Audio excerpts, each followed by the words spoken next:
పోటీ పరీక్షలు ప్రిపేర్ అవుతున్నటువంటి విద్యార్థులందరూ కూడా సన్నాహాలు చాలా తీవ్ర స్థాయిలో ప్రిపరేషన్ను ప్రారంభించడం జరిగింది.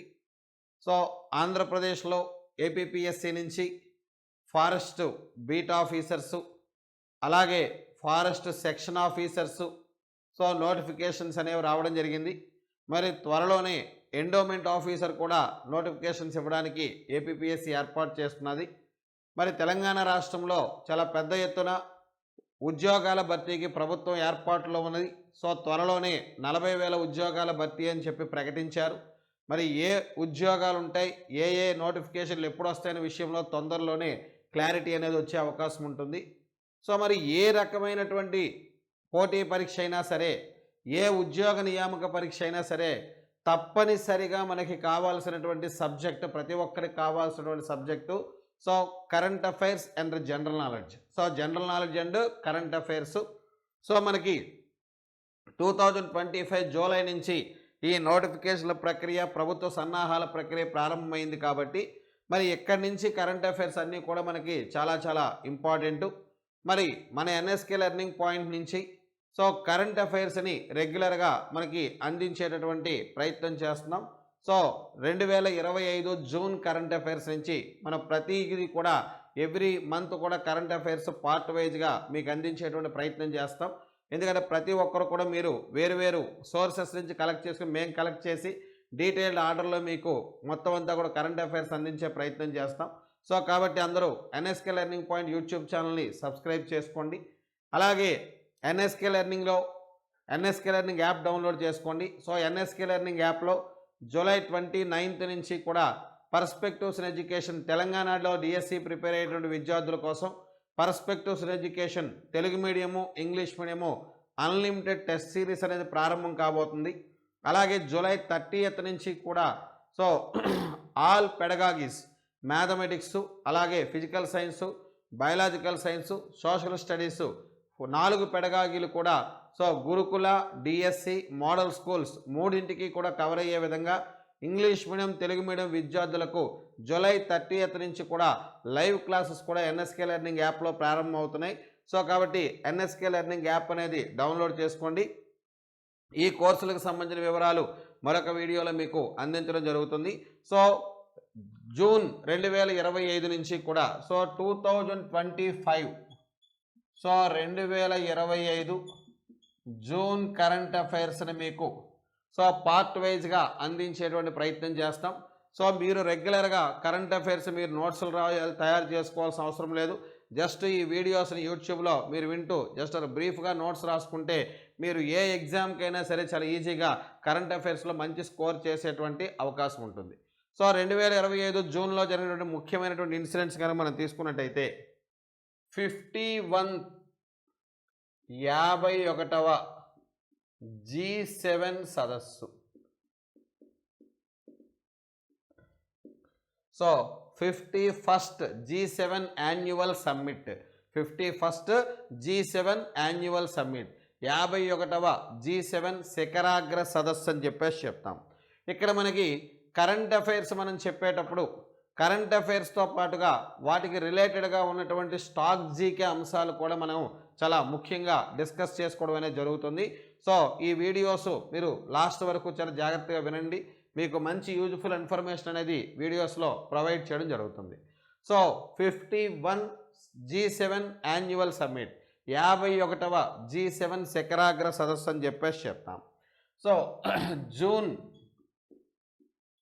15th నుంచి 17th వరకు, సో జూన్ 15th నుంచి 17th వరకు కూడా కెనడాలో ఆల్బర్టా ప్రావిన్స్లో, సో కెనడాలో ఆల్బర్టా ప్రావిన్స్,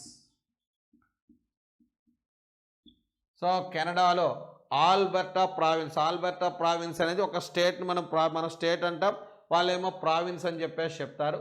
ఆల్బర్టా ప్రావిన్స్లో కనానాస్కిస్ అనే ప్రాంతంలో, సో కనానాస్కిస్ అనేటువంటి ప్రాంతంలో G7 యాన్యువల్ సమ్మిట్ అనేది జరిగింది. సో G7 యాన్యువల్ సమ్మిట్ అనేది జరిగింది. సో ఏంటండి ఈ G7 అంటే అర్థం ఏంటి? సో G7 శిఖరాగ్ర సదస్సు అని చెప్పేసి చెప్తున్నాం.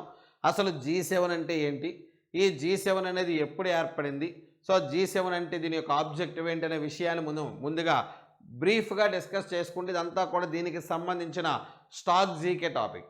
మరి ఇదే G7 ఈ ఇయర్ ఎక్కడ జరిగింది, మరి ఈ ఇయర్ తాలూకా థీమ్ ఏంటి, మరి ఈ ఇయర్ ఎవరెవరు పార్టిసిపేట్ చేశారు, దీని అధ్యక్షత వహించింది ఎవరు, మెయిన్గా ఏ అంశాలు డిస్కస్ చేశారు, అవన్నీ కూడా దీనికి సంబంధించినటువంటి current affairs.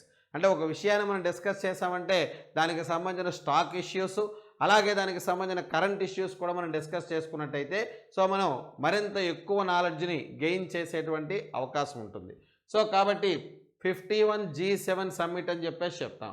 So June 15th నుంచి 17th వరకు కూడా కెనడాలో ఆల్బర్టా ప్రావిన్స్లో కనానాస్కిస్ అనేటువంటి ప్రాంతంలో G7 యాన్యువల్ సమ్మిట్ అనేది జరిగిందని చెప్పేసి చెప్తాం. సో యాక్చువల్గా G7 అంటే గ్రూప్ 7 అని చెప్పేసి చెప్తాం. సో ప్రపంచంలో అగ్రశ్రేణి దేశాలుగా ఉన్నటువంటి సో 7 దేశాలు కలిపి ఏర్పడినటువంటి కూటమే మనకి ఏమని చెప్తామని చెప్పేసి అంటే G7 అని చెప్పేసి చెప్తాం. యాక్చువల్గా ఈ G7 అనేది ఫస్ట్ 1975లో, సో G7 అనేది ఫస్ట్ 1975లో 6 దేశాలు కూటమిగా ఏర్పడడం జరిగిందని చెప్పేసి చెప్తాం. So France, Germany, Japan, America and Britain. So యాక్చువల్గా వీటి ఫస్ట్ ఈ 5 దేశాలు ఒక కూటమిగా ఉండేవి, ఈ 5 కంట్రీస్. సో వీటికి ఇటలీ అనేది యాడ్ అయింది 1975లో. సో వీటికి ఇటలీ యాడ్ అయ్యి G6 అనేటువంటి ఒక 6 దేశాల కూటమిగా ఫస్ట్ ఇది ఏర్పడ్డాయి. ఫస్ట్ ఏమో 1975లో G6గా ఏర్పడ్డాయి. సో ఈ G6 యొక్క ఫస్ట్ మీటింగ్ కూడా 1975లో ఫ్రాన్స్లో జరిగింది. సో ఆ తర్వాత సో ఫస్ట్ మీటింగ్ అనేది ఫ్రాన్స్లో జరిగింది. మరి ఆ తర్వాత ఈ మీటింగ్ జరిగిన తర్వాత అదే ఇయర్లో కెనడా అనేది చేరింది. సో కెనడా చేరడంతో టోటల్గా G7 అయింది. అదే ఇయర్లో కెనడా చేరడంతో మొత్తం ఈ గ్రూప్ ఏమో G7గా మారింది. సో అక్కడి నుంచి కూడా ప్రతి సంవత్సరం కూడా యాన్యువల్ సమ్మిట్స్ అనేవి జరుగుతూ ఉన్నాయి. అలాగే ఈ గ్రూప్లో 1998లో రష్యా జాయిన్ అయింది. సో 1998లో రష్యా జాయిన్ అయింది. దీంతో ఇది G8గా మారింది. సో దీంతో ఇది G8గా మారడం జరిగింది. ఫస్ట్ ఏమో G6, సో తర్వాత ఏమో G7, తర్వాత ఏమో 98లో రష్యా జాయిన్ అవ్వడంతో G8గా మారింది. అయితే ఇక్కడ 2014లో సో 2014లో రష్యా క్రిమియా అనే ప్రాంతాన్ని ఉక్రెయిన్, సో ప్రజెంట్ కూడా ఉక్రెయిన్కి రష్యాకి వార్ జరుగుతుంది కదా, సో రష్యా ఉక్రెయిన్ బార్డర్లో క్రిమియా అనేటువంటి ప్లేస్ని రష్యా ఉక్రెయిన్ బార్డర్లో క్రిమియా అనేటటువంటి ప్రాంతాన్ని రష్యా ఆక్యుపై చేసుకోవడంతో ఈ గ్రూప్ ఏం చేసిందని చెప్పేసి అంటే రష్యాని గ్రూప్ నుంచి ఎలిమినేట్ చేసింది. సో అది దురాక్రమణ, అక్రమంగా ఆ ప్రాంతాన్ని ఆక్రమించుకున్నారని చెప్పేసి సో 2014 మార్చి 24న ఈ గ్రూప్ నుంచేమో రష్యాని టెర్మినేట్ చేశారు, తొలగించడం జరిగింది. సో దాంతో మరలా అది యాజ్ యూజువల్గా G7గానే కొనసాగుతుంది. సో ఇందులో ఇవి సభ్య దేశాలు, దీంతో పాటుగా యూరోపియన్ యూనియన్కి శాశ్వత సో అతిథి హోదా కల్పించారు. యూరోపియన్ యూనియన్కి ఏమో గెస్ట్ స్టేటస్ అనేది, పర్మనెంట్ గెస్ట్ స్టేటస్ అనేది ఈ G7 సభ్య దేశాలేమో యూరోపియన్ యూనియన్కి పర్మనెంట్ గెస్ట్ స్టేటస్ అనేది కల్పించడం జరిగింది. సో ఈ G7 దేశాలు ప్రతి సంవత్సరం కూడా ఇక్కడ ఏదో ఒక దేశంలో సమావేశాలు అనేవి మనకి జరుపుతూ ఉంటాయి. ఇందులో మెయిన్గా వీళ్ళు డిస్కస్ చేసే అంశాలు ఏంటని చెప్పేసి అంటే వరల్డ్ ఎకానమీ, సో ప్రపంచ ఆర్థిక వ్యవస్థ. సో G7 కంట్రీస్ మెయిన్గా డిస్కస్ చేసే కాన్సెప్ట్స్ ఏంటంటే వరల్డ్ ఎకానమీ, ప్రపంచ ఆర్థిక వ్యవస్థ, అలాగే క్లైమేట్ చేంజెస్, వాతావరణ మార్పులు, అలాగే సెక్యూరిటీ, భద్రత, అలాగే పీస్ మొదలైన అంశాలన్నీ కూడా ప్రధానంగా ఈ యాన్యువల్ సమ్మిట్స్లో ప్రతి ఏడాది జరిగేటటువంటి సమావేశాల్లో వీటిని మెయిన్గా డిస్కస్ చేయడం జరుగుతుందని చెప్పేసి చెప్తాం. అయితే ఈ దేశాలలో ఈ కూటమిలో ఇండియా మెంబర్ కాదు. సో ఇండియా మెంబర్ కాకపోయినప్పటికీ కూడా ఈ కూటమి యొక్క ఆహ్వానం మేరకు సో వరుసగా భారతదేశం 12వసారి ఈ సంవత్సరం హాజరు కావడంతో 12వసారి హాజరు కావడం జరిగింది. సో భారత ప్రధాని నరేంద్ర మోడీ గారు 2019 నుంచి కూడా 2019 నుంచి కూడా ఎవ్రీ ఇయర్ కూడా G7 మీటింగ్స్కి ఏమో అటెండ్ అవుతూ వస్తున్నారు. సో ఈ సంవత్సరంతో ఇండియా అటెండ్ అవ్వడం అనేది 12th టైం. ఈ సంవత్సరంతో ఇండియా అటెండ్ అవ్వడం అనేది 12th టైం అని చెప్పేసి చెప్తాం. సో ఇది G7కి సంబంధించినటువంటి స్టాక్ జీకే కాన్సెప్ట్స్ అనమాట. సో ఇందులో ఉండే మెంబర్స్ ఏంటి, ఎప్పుడు ఎస్టాబ్లిష్ చేశారు, ఎన్ని కంట్రీస్ ఉన్నాయి, ప్రజెంట్ ఎన్ని కంట్రీస్ ఉన్నాయి అనే విషయానికి దీనికి సంబంధించినటువంటి స్టాక్ జీకే కాన్సెప్ట్. మరి దీనికి సంబంధించిన కరెంట్ ఇష్యూ కనుక తీసుకున్నట్టయితే సో ఈ ఇయర్ G7 మీటింగ్ అనేది ఎక్కడ జరిగింది అని చెప్పేసి అంటే సో కెనడాలో ఆల్బర్టా ప్రావిన్స్లో కనానాస్కిస్ అనేటువంటి ప్రాంతంలో ఈ G7 సమావేశం అనేది జరిగింది. దీనికి అధ్యక్షత వహించింది కెనడా ప్రధాని. సో కెనడా ప్రధాని మార్క్ కార్వీ. సో దీనికి అధ్యక్షత వహించింది కెనడా ప్రధాని మార్క్ కార్వీ ఈ G7 సమావేశానికి అధ్యక్షత వహించడం జరిగింది. సో ఇందులో అమెరికా ప్రెసిడెంట్ డొనాల్డ్ ట్రంప్ ఇందులో పార్టిసిపేట్ చేసిన persons. America president Donald Trump, అలాగే France president Emmanuel Macron. America president ఎవరు? Donald Trump. France president Emmanuel Macron. Germany chancellor Friedrich Merz. Germany chancellor Friedrich Merz. అదేవిధంగా Britain ప్రధాని Keir Starmer. Britain ప్రధాని Keir Starmer వీళ్ళందరూ కూడా. అలాగే Japan ప్రధాని షిగెరు Ishiba. Japan ప్రధాని షిగెరు ఇషిబా వీళ్ళందరూ కూడా ఇందులో పార్టిసిపేట్ చేయడం జరిగిందని చెప్పేసి చెప్తాం. సో దీనికి అధ్యక్షత వహించింది ఎవరని చెప్పేసి అంటే కెనడా అధ్యక్షుడు సో మార్క్ కార్వీ అని చెప్పేసి చెప్తాం. కెనడా ప్రధాని మార్క్ కార్వీ. మరి ఈ సంవత్సరం జరిగినటువంటి G7 యొక్క ప్రధానమైనటువంటి థీమ్ ఏంటి, ఇందులో మెయిన్గా దేనికోసం డిస్కస్ చేశారంటే వాణిజ్యము, అదేవిధంగా యుద్ధాలు.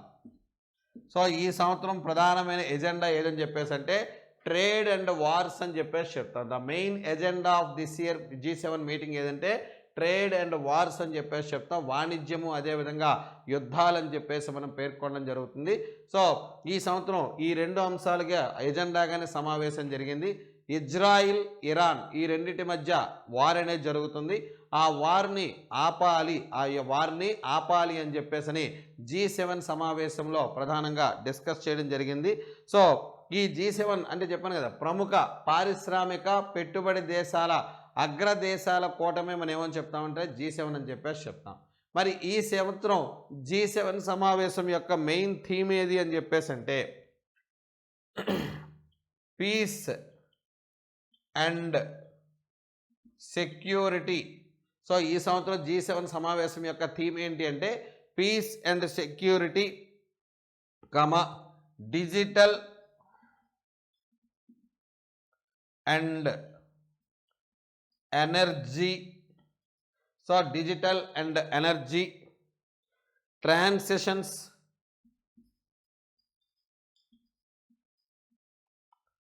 and FAIR global partnership and FAIR global partnership.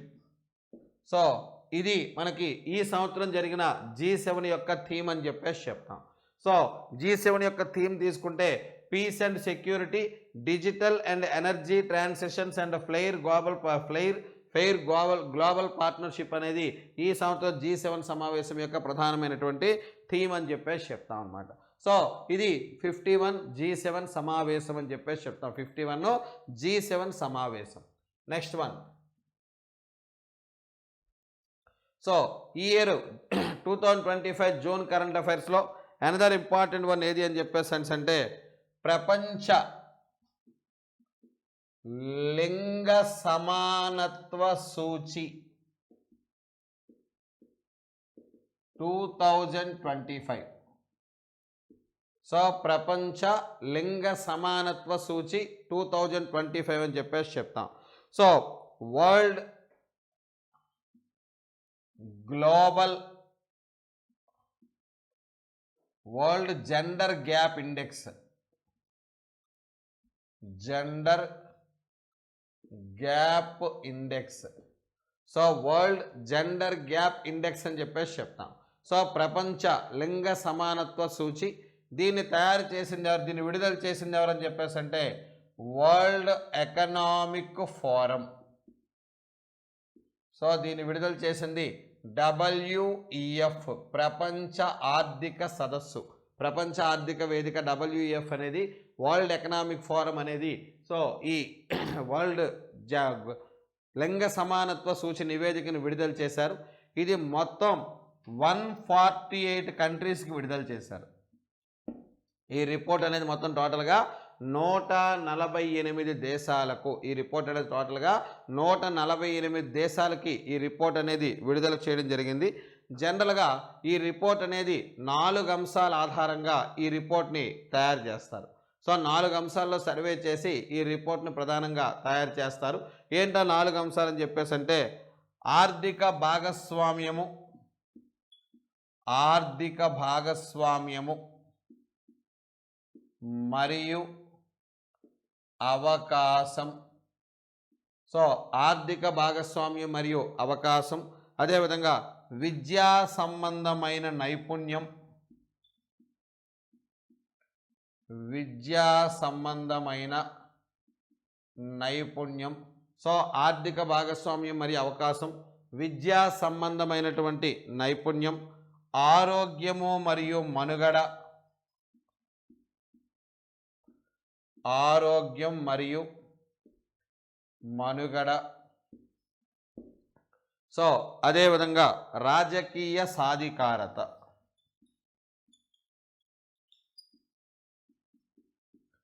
So ఈ 4 అంశాల ఆధారంగా ఈ ఆర్థిక భాగస్వామ్యం మరియు అవకాశం, విద్యా సంబంధమైన నైపుణ్యం, ఆరోగ్యం మరియు మనుగడ, రాజకీయ సాధికారత, ఈ 4 అంశాలలో నివేదిక, ఈ 4 అంశాల సర్వే చేసి ఈ లింగ సమానత్వ సూచి నివేదికను వరల్డ్ ఎకనామిక్ ఫోరం అనేది విడుదల చేస్తుంది. మొత్తం 148 దేశాలకు విడుదల చేస్తే ఇందులో మొదటి స్థానంలో ఉన్న దేశం ఐలాండ్. సో మొదటి స్థానంలో ఉన్న దేశం ఏదని చెప్పేసి అంటే ఐస్లాండ్ అని చెప్పేసి చెప్తాం. అలాగే చివరి స్థానంలో ఉన్న దేశం 148 పొజిషన్లో ఉన్న కంట్రీ ఏమో పాకిస్తాన్. సో మొదటి స్థానంలో ఉన్న దేశం ఏమో ఐస్లాండ్, మరి చివరి స్థానంలో ఉన్న దేశం ఏదని చెప్పేసి అంటే పాకిస్తాన్. మరి ఈ రిపోర్ట్లో ఇండియా యొక్క స్థానం ఎంత అని చెప్పేసి అంటే ఇండియా యొక్క స్థానము 131. Very very important sir. So లింగ సమానత్వ, ప్రపంచ లింగ సమానత్వ సూచిక. So world gender gap index, world gender gap index అని చెప్పేసి చెప్తాం. ఇందులో మొత్తం 148 దేశాలకు రిపోర్ట్ని తయారు చేస్తే అందులో ఫస్ట్ ప్లేస్లోనేమో ఐలాండ్ ఉంది, మరి లాస్ట్ ప్లేస్లోనేమో పాకిస్తాన్ ఉంది. మరి ఈ నివేదికలో భారతదేశం యొక్క స్థానం ఎంత అని చెప్పేసి అంటే 131 అని చెప్పేసి చెప్తాం. భారతదేశం యొక్క స్థానం ఎంతంటే 131 అని చెప్పేసి చెప్తాం. సో జూన్ కరెంట్ అఫైర్స్లో 2025 జూన్ కరెంట్ అఫైర్స్లో another important one, 11th international yoga day. 11th international yoga day. So 11వ అంతర్జాతీయ యోగా దినోత్సవం అని చెప్పేసి చెప్తాం. సో యోగా డే మనకి ఎవ్రీ ఇయర్ కూడా జూన్ 21. సో ఎవ్రీ ఇయర్ కూడా జూన్ 21న యోగా డేగా సెలబ్రేట్ చేస్తున్నారు. సో ఎవ్రీ ఇయర్ కూడా జూన్ 21న 2015 నుంచి సో ఎప్పటి వరకు కూడా ప్రతి ఎవ్రీ ఇయర్ కూడా జూన్ 21న ఇంటర్నేషనల్ యోగా డేగా సెలబ్రేట్ చేస్తున్నారు. మరి ఈ సంవత్సరం June 21 11th international yoga day. So ఈ సంవత్సరం యోగా డే యొక్క థీమ్ ఏంటి అని చెప్పేసి అంటే yoga for one earth one health. So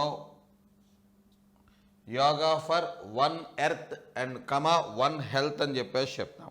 so ఇది ఈ సంవత్సరం ఇంటర్నేషనల్ యోగా డే యొక్క థీమ్ అని చెప్పేసి చెప్తాం. సో యోగా డేని ఇండియాతో సహా 192 కంట్రీస్లో చాలా గ్రాండ్గా సెలబ్రేట్ చేశారు. యోగా డేని ఇండియాతో సహా 192 కంట్రీస్లో చాలా గ్రాండ్గా సెలబ్రేట్ చేయడం జరిగింది.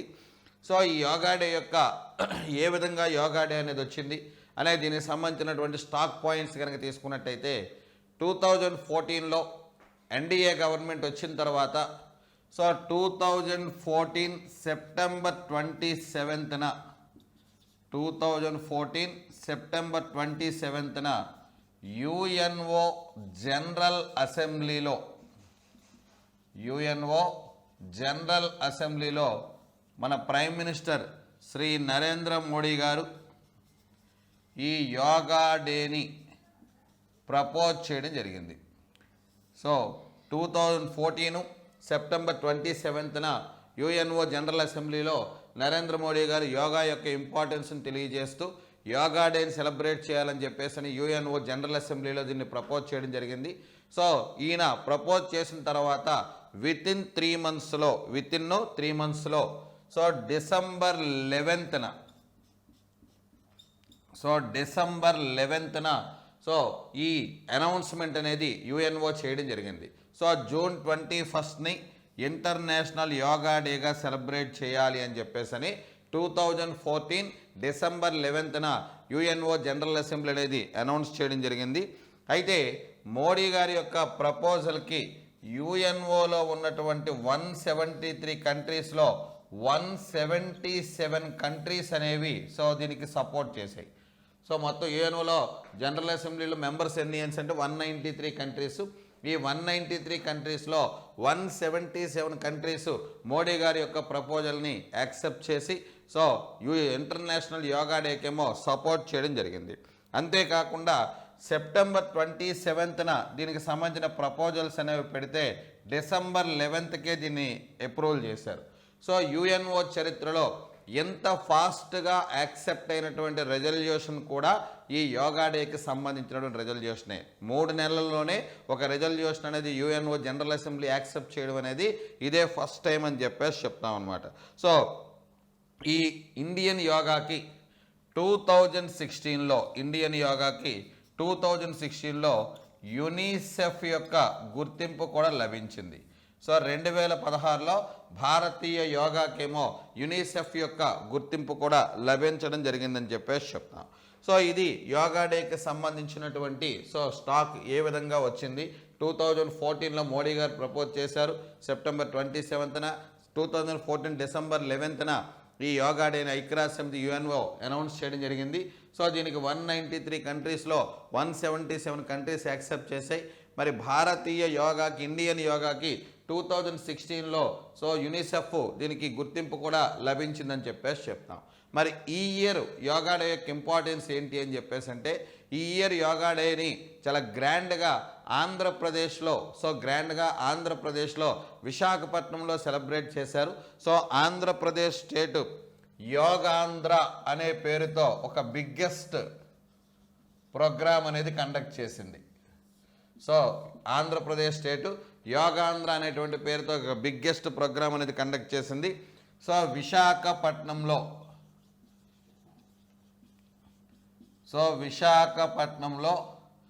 ఆర్కే బీచ్ నుంచి భోగాపురం వరకు షీషోర్లో ల్యాక్స్ ఆఫ్ పీపుల్తో యోగా కండక్ట్ చేసి రికార్డ్ అనేది క్రియేట్ చేయడం జరిగింది. సో ఈ ప్రోగ్రాంలో విశాఖపట్నంలో ప్రైమ్ మినిస్టర్ శ్రీ నరేంద్ర మోడీ గారు, ఆంధ్రప్రదేశ్ గవర్నర్ అబ్దుల్ నజీర్ గారు, ఆంధ్రప్రదేశ్ చీఫ్ మినిస్టర్ శ్రీ చంద్రబాబు నాయుడు గారు, Andhra Pradesh deputy chief minister Shri Pawan Kalyan గారు వాళ్ళందరూ కూడా ఇందులో పార్టిసిపేట్ చేయడం జరిగింది. సో ఇక్కడ ఈ యోగాంధ్ర యొక్క థీము విశాఖపట్నం అంటే ఇంటర్నేషనల్ యోగా డే యొక్క థీమ్ అయితే yoga for one earth one health. మరి ఆంధ్రప్రదేశ్ గవర్నమెంట్ చేసినటువంటి ఆర్గనైజ్ చేసినటువంటి ఈ యోగాంధ్ర ప్రోగ్రామ్ యొక్క థీమ్ ఏంటి అని చెప్పేసి అంటే సో విశ్వమంతా యోగాతో ఆరోగ్యం. సో విశ్వమంతా యోగాతో ఆరోగ్యం అనేటటువంటి పేరుతో ఈ థీమ్ తోటి ఈ ప్రోగ్రామ్ అనేది కండక్ట్ చేయడం జరిగింది. అయితే ఇక్కడ మనకు మెయిన్గా జూన్ 21, సో జూన్ 21ని యోగా డేగా సెలబ్రేట్ చేయడం జరిగింది.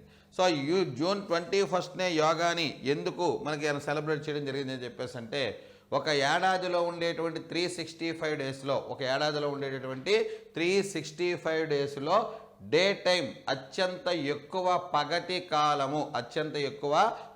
కాలం ఉన్నటువంటి డేట్ ఏదని చెప్పేసి అంటే జూన్ 21. 365 రోజుల్లో అత్యంత ఎక్కువ పగటి కాలం ఉన్న సమయం తేదీ ఏదని చెప్పేసి అంటే ఈ జూన్ 21న అత్యంత ఎక్కువ పగటి కాలం అనేది ఉంటుంది. సో కాబట్టి ఆ రోజున యోగా డేగా డిసైడ్ చేసి సెలబ్రేట్ చేస్తున్నారు. 2015 నుంచి యోగా డే సెలబ్రేట్ చేస్తున్నారు. So next another important concept ఈ జూన్ 20 కరెంట్ అఫైర్స్లో Iran Israel war.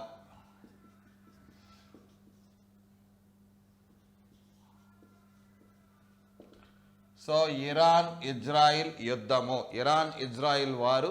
So Iran Israel యుద్ధం అనేది కనుక తీసుకున్నట్టయితే సో 2025 జూన్ 13 నుంచి 24 వరకు కూడా 12 డేస్ పాటు ఇరాన్కి ఇజ్రాయెల్ మధ్య వార్ అనేది జరిగింది.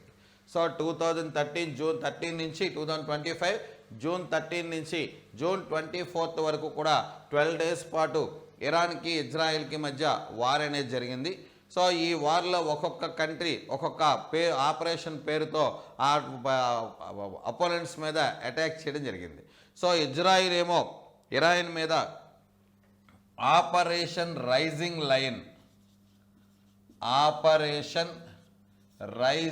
లయన్ అనే పేరుతో ఇజ్రాయిల్ ఇరాన్ మీద దాడి చేసింది. సో ఇజ్రాయిల్ ఇరాన్ మీద చేసిన దాడికి పేరేం పెట్టారంటే ఆపరేషన్ రైజింగ్ లయన్. సో ఇరాన్లో ఉన్నటువంటి న్యూక్లియర్ రియాక్టర్స్ యొక్క హెడ్ క్వార్టర్స్ మీద ఇరాన్లో ఉన్నటువంటి న్యూక్లియర్ రియాక్టర్స్ యొక్క హెడ్ క్వార్టర్స్ మీద మెయిన్గా ఇజ్రాయిల్ అటాక్ చేసింది. ఈ అటాక్కి వాళ్ళు ఏమని పేరు పెట్టారని చెప్పేసి అంటే ఆపరేషన్ రైజింగ్ లైన్ అని చెప్పేసి ఇజ్రాయిల్ పేరు పెట్టడం జరిగింది. మరి ఇరాను ఇజ్రాయిల్ మీద చేసిన దాడికి ఏమో ఆపరేషన్ ట్రూ ప్రామిస్ అనేటటువంటి పేరు పెట్టింది. సో ఇరాన్ ఇజ్రాయిల్ మీద చేసిన దాడికి ఏమో ఆపరేషన్ ట్రూ ప్రామిస్ అనేటువంటి పేరు పెట్టడం జరిగింది. ఇజ్రాయిల్ ఇరాన్ మీద చేసిన అటాక్ ఏమో ఆపరేషన్ రైజింగ్ లైన్ అని, మరి ఇరాన్ ఇజ్రాయిల్ మీద చేసిన అటాక్ ఏమో ఆపరేషన్ ట్రూ ప్రామిస్ అని చెప్పి పేరు పెట్టడం జరిగింది. ఈ మధ్యలో జూన్ 22న అమెరికా ఈ వార్లోకి ఎంటర్ అయింది. సో జూన్ 22 ఏమో సో అమెరికా ఈ వార్లోకి ఎంటర్ అయింది. సో అమెరికా ఈ వార్లోకి ఎంటర్ అయ్యి ఆపరేషన్ మిడ్ నైట్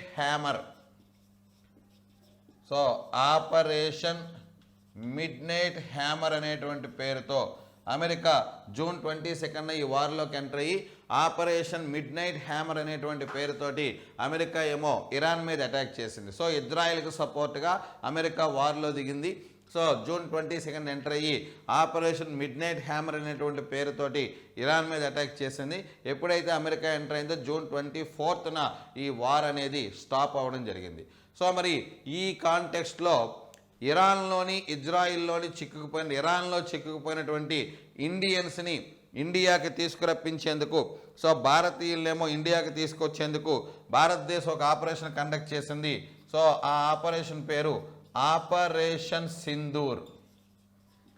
సో ఇరాన్లో చిక్కుకున్న భారతీయ విద్యార్థులు సో ఇరాన్లో స్ట్రక్ అయిపోయినటువంటి భారతీయ విద్యార్థులు తీసుకురావడం కోసం భారత ప్రభుత్వం ఒక ఆపరేషన్ కండక్ట్ చేసింది.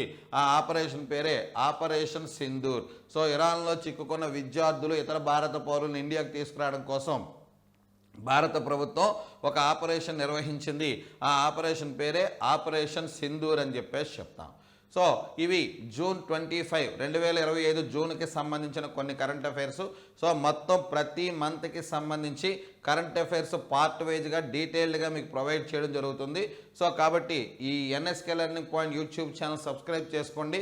కరెంట్ అఫైర్స్కి సంబంధించి ప్రతిరోజు మా వీడియోస్ వినండి, జస్ట్ స్మార్ట్ నోట్స్ తయారు చేసుకోండి. కాంపిటేటివ్ ఎగ్జామినేషన్లో ఎక్కువ స్కోర్ చేయడానికి ఉపయోగపడేటువంటి కరెంట్ అఫైర్స్ని యూటిలైజ్ చేసుకోండి. Thank you friends.